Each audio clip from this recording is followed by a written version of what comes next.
Now, I want to ask about two more. Now, we talked about Lupe and Kendrick yesterday in your clip. How would you look at J. Cole and Drake? You know, for people who are following along this conversation, I'm trying to find very identifiable comparisons that most people can relate to, so we can land in on an understanding, at least when it comes to certain conversations where people are coming from when they talk about lyricism. So right. If you look at Drake and J. Cole. Well, I would lean towards J. Cole. Technique, you got to go with J. Cole. Literary devices, you would have to go with J. Cole. Storytelling, you would have to go with J. Cole. Emotion, I'm a Drake fan. You got to go with emotion. That that's an emotional brother, and he puts it out there in his music. Now, J. Cole has done some emotional stuff, but it's not to the level of Drake. So I would lean towards J. Cole on that. That one's pretty easy. I think he's a better lyricist than Drake. I think Drake uses a lot of literary devices. I'll give him a lot. Oh, no, he does. Yeah. No, people are going to say, well, who wrote it? You know, so like, that's why it's a little tough. But he uses literary devices when he's rapping on his Time series. His technique is high. And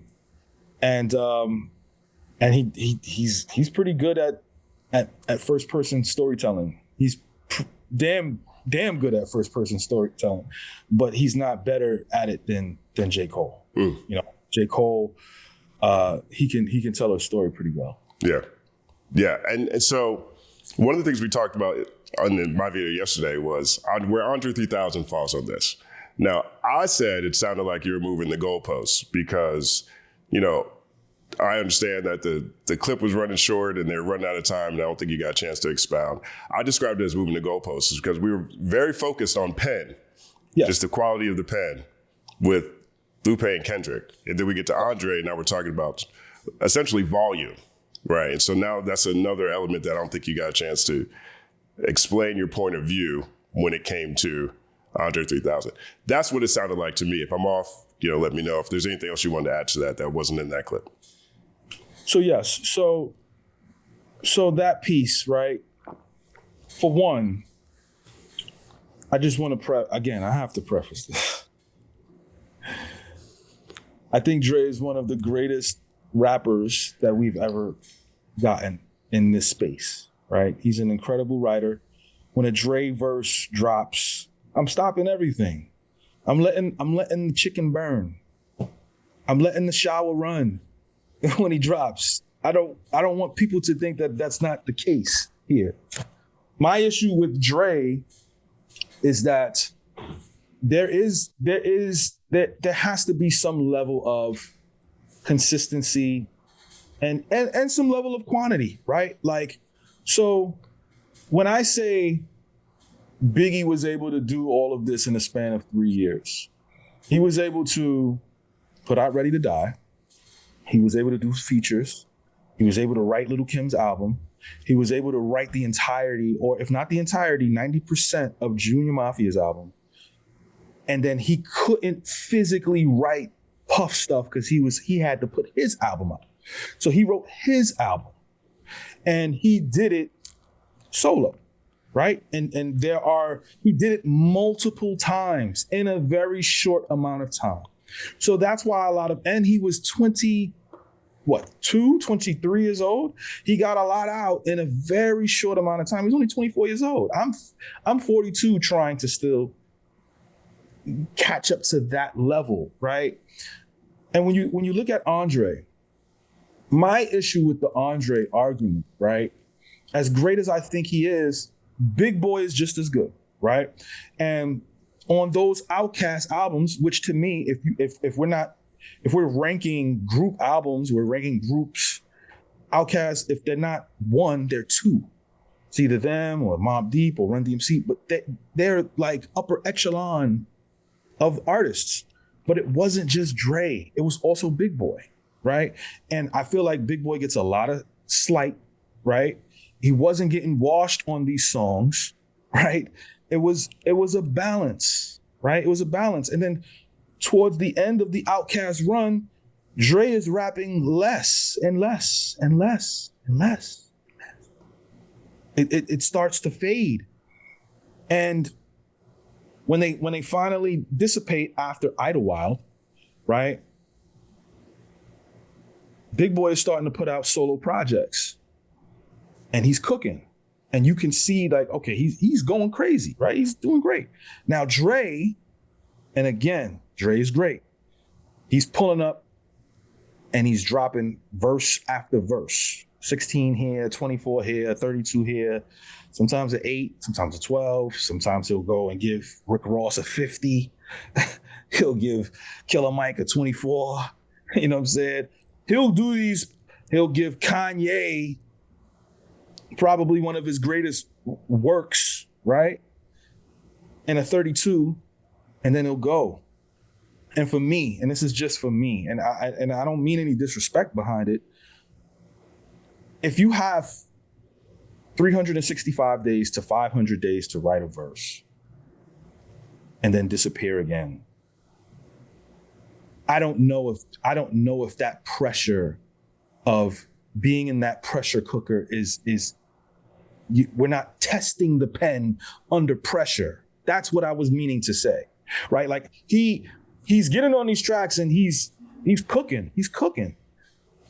But if I know that I'm trying to think, I can't use anything sports related because that's a physical thing, right? But if I'm a painter and I'm creating these masterpieces over and over and over and over and over and over and over and over and over, and then this one guy comes in and he does this one great work. Now my work is selling and it's doing great. It's in all the museums. It's like Picasso, right? Picasso is that guy. He has so many paintings, right? But then you got a guy like a Banksy. A Banksy will pop in every once in a while. I love Banksy. I'll never discredit a Banksy, right? I love Picasso. Picasso is world renowned, right? Banksy's gonna pull up once every year, once every 2 years. He's gonna drop something on you and then he's gonna disappear and fade to black. And it's like,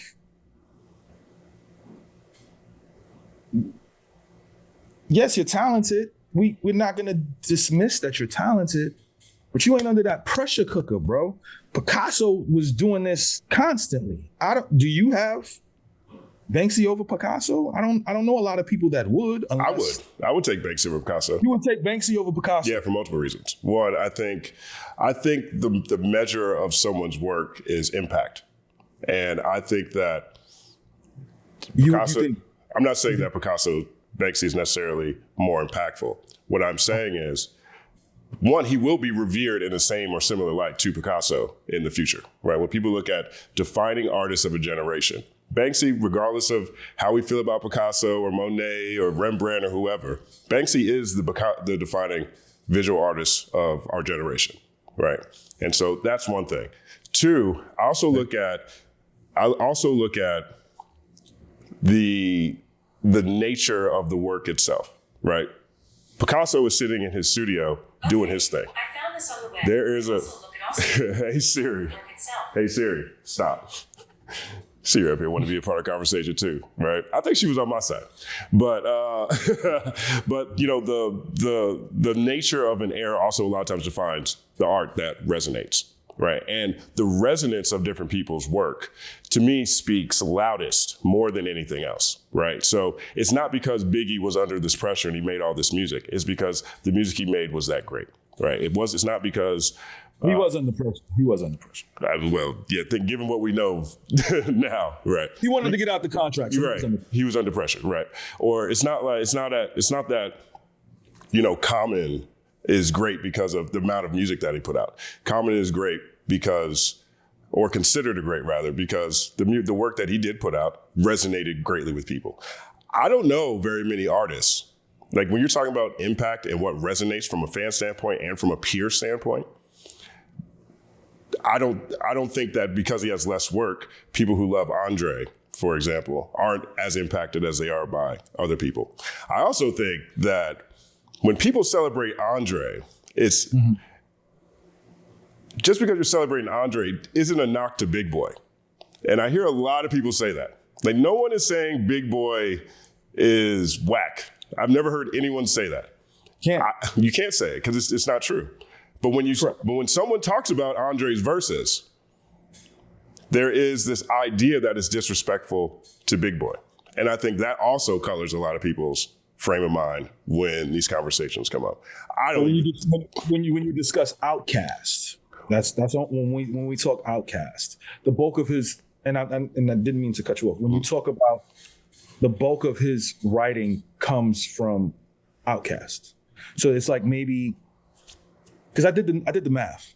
It's like maybe 70, 75 verses on the Outkast albums, and then it's somewhere around 39, 40 features. So, and plus his solo work, right, with his just one verse here. So you have that. So the bulk and the majority of his content is with Dre. So people, there wasn't this conversation of Andre being this incredible writer until he started doing the features. That's not what I remember at all. And then growing up in the South, we looked at it much differently, right? Because okay. I'm willing to learn. I'm willing to learn. And then two, even away from that, we can use at least bare minimum. We can use Eminem's verse on Till I Collapse. I said that yesterday. And we can also use Jay-Z's verse on whatever track that is on Black Album, where he's like, 3 Stacks was ill, like a male version of Lauryn Hill. Right. And so there are references from contemporaries who champion him before this feature run starts. Yes. So when M said that on Till I Collapsed, that was, to me, that was the beginning. That was the beginning of it. I'm not mad at Jay calling him the male version of Lauryn Hill because, you know, Lauryn Hill is kind of damn near in the same space. 100%, yeah. Except for with much less.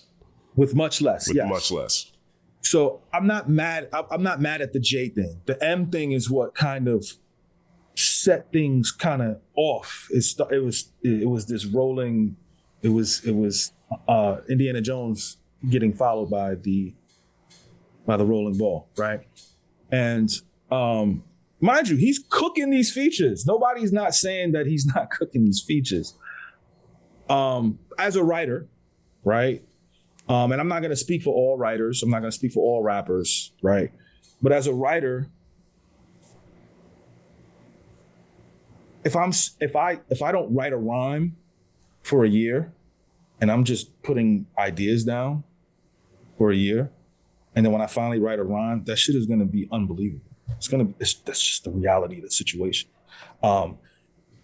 Because I do it like when I decide finally to go to a radio station and actually rhyme and do my freestyle thing, that's weeks, months of just, oh, this bar hit me, let me just put that down. This bar hit me, oh, let me just put that. And then I'm able to go up there and just set it ablaze. So, and I'm not saying that Andre is sitting there and just like, oh, maybe I should do this, or maybe I should do that. I'm not sure, but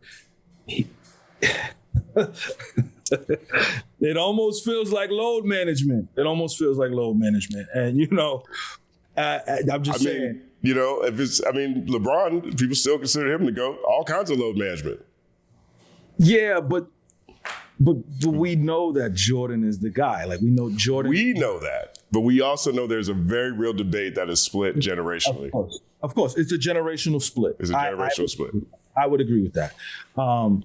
I just personally feel that the pressure, like he doesn't need to do anything. He's still Andre 3000, right? He doesn't need to do anything. My opinion is just my personal opinion. As a fan and a former fanatic, I feel like an Andre 3000 rap album would change the world. I feel like an Andre 3000 EP would change the world. I feel like an Andre 3000 2-pack song, just 2 songs would change the world. I just don't get it. I can't make sense of it. And maybe it's just me and this cerebral thought process that I have.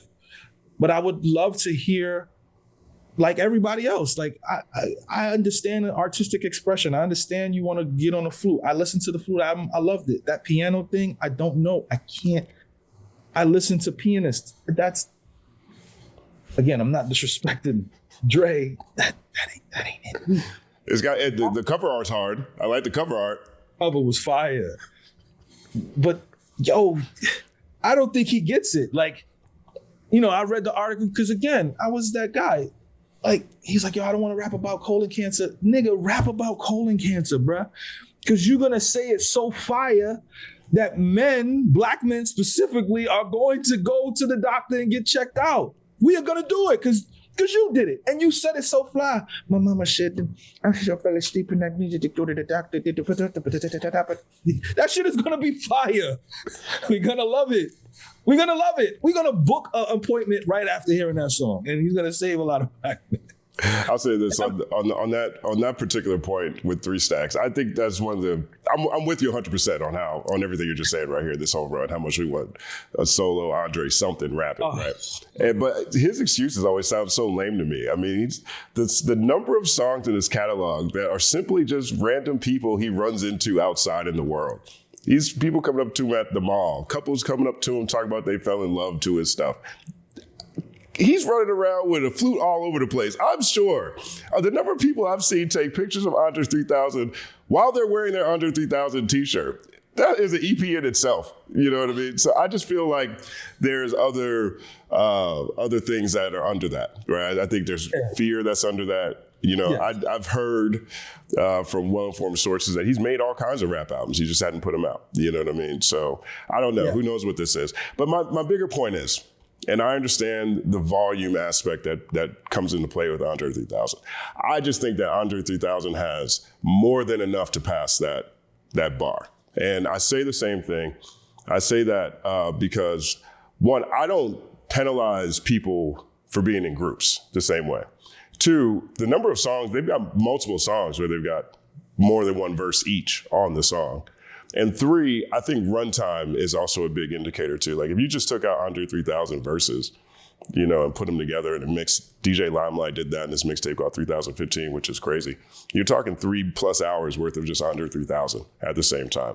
And you add that to just broader impact. I don't think 6 albums from Outkast, cut that in half. Let's say you cut that in half, right? Call it 2 albums. Let's say that's 2 albums from Andre 3000. If you just take that, you know, if it's 6, just give him a third. Let's say a third of those songs. He's more than a third, but let's say it's a third, right? To me, that is enough to be a part of the conversation, regardless of if his career ended or otherwise. But I understand that's the main sticking point for people. They look at this as, well, Big Boy is dope. It's disrespectful to separate them. I'm talking about pen, you know what I mean? So I think that if you're talking about the pen of Havoc and Prodigy, you know, it's not disrespectful to Havoc if you're talking about Prodigy's pen. It's not disrespectful to Prodigy or to Prodigy if you're talking about Havoc's pen, in my opinion, because you're talking about pen. They have solo albums.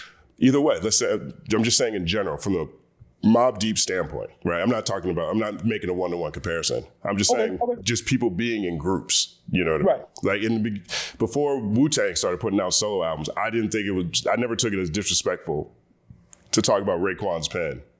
I didn't think it was disrespectful to Ghostface. Like, I just don't look at groups that way. I don't look at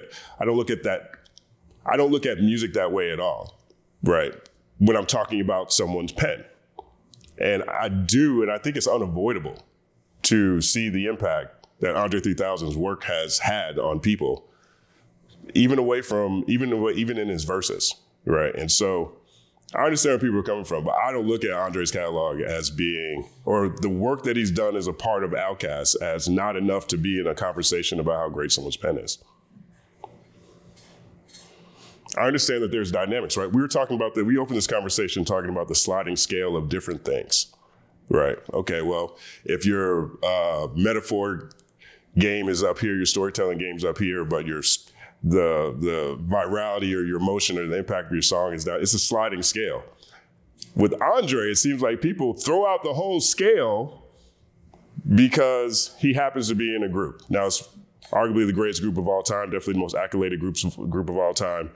Definitely one of the top selling groups of all time. They'll throw all of that out because of this particular point. And I don't think that 6 albums, or however you said it, 85 verses and 75 album verses and 50 feature verses, to me, I don't think that, with the level of impact, I don't think that's disqualifying.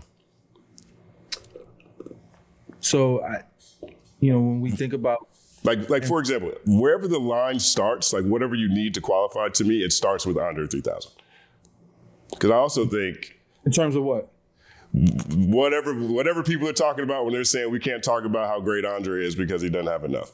I think whatever benchmark line, whatever number of verses people got to have, it starts with Andre 3000 because of the level of impact, right? Like I don't think you can have a great. It's like Bo Jackson, right? Bo Jackson, as a football player, to me, if you're talking about greatest running backs of all time, whether or not Bo Jackson is the greatest running back of all time, the impact Bo Jackson had is enough for me to start there when we start ranking greatest running backs of all time, because of the things that Bo Jackson was able to accomplish within, the short time frame we had, plus his college career. Is he a top 10 running back? I mean, it's up to people to rank it, but I think he needs to be part of that conversation. And that is where I run afoul with people who are talking about Andre. They don't even want to put him in the conversation. And I think that's just a crazy way to look at the greatest rapper of all time if Andre 3000 doesn't qualify.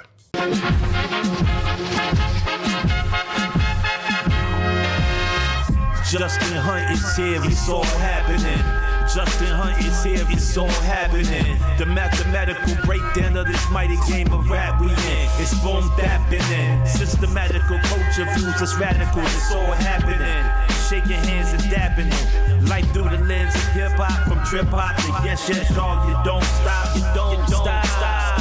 Justin Hunte is here, it's all happening. It's all happening, yes, it's all happening. Justin Hunte is here, it's all happening. It's all happening, yes, it's all happening.